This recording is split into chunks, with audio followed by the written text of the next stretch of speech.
جن نمازوں میں امام بلند آواز سے قرات کرتا ہے ان میں بھی بسم اللہ شریف کو آہستہ آواز کے ساتھ پڑھنا سنت ہے، یعنی کہ امام اپنی قرات کو جو بلند آواز سے قرات کی جاتی ہے الحمدللہ رب العالمین ادھر سے شروع کرے گا، بسم اللہ کو آہستہ آواز سے تلاوت کرے گا، آہستہ آواز سے پڑھے گا۔ اس پر 3 احادیث مبارکہ سماعت فرمائیں۔ پہلی حدیث صحیح مسلم میں حضرت انس سے روایت ہے، آپ فرماتے ہیں قال صلیت مع رسول اللہ صلی اللہ تعالی علیہ وآلہ وسلم و ابی بکر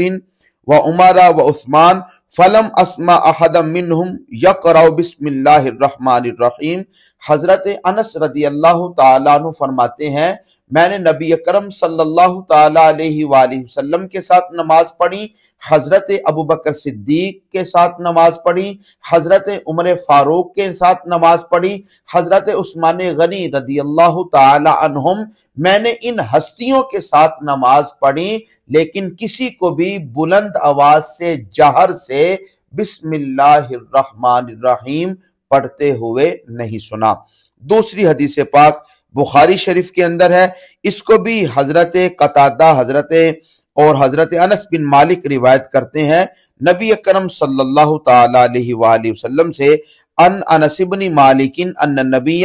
صلی اللہ تعالی علیہ وآلہ وسلم و ابا بکر و عمر رضی اللہ تعالی عنہما کانوا یفتتحون الصلاۃ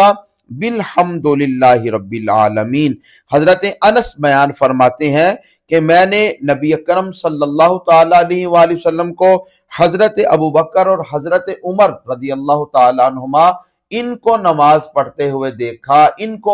تو میں نے کیا دیکھا کہ یہ اپنی نماز میں قرات کو الحمدللہ سے شروع فرمایا کرتے تھے، یعنی کہ اگر بلند آواز سے بسم اللہ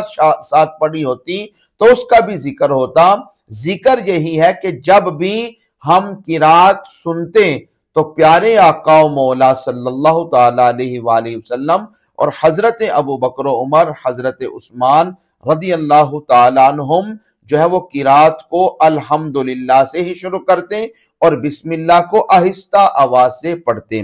تیسری روایت ابو داؤد کی ہے، حدثنا مسلم بن ابراہیم حدثنا ہشام عن قتادہ عن انس ان النبی صلی اللہ تعالی علیہ وآلہ وسلم و ابا بکر و عمر و عثمان کانوا یفتتحون القراءۃ بالحمد للہ رب العالمین۔ حضرت انس بیان فرماتے ہیں کہ نبی اکرم صلی اللہ تعالی علیہ وآلہ وسلم، حضرت ابوبکر، حضرت عمر، حضرت عثمان رضی اللہ تعالی عنہم جب بھی قرات کو شروع فرماتے تو الحمدللہ رب العالمین اس سے شروع فرماتے۔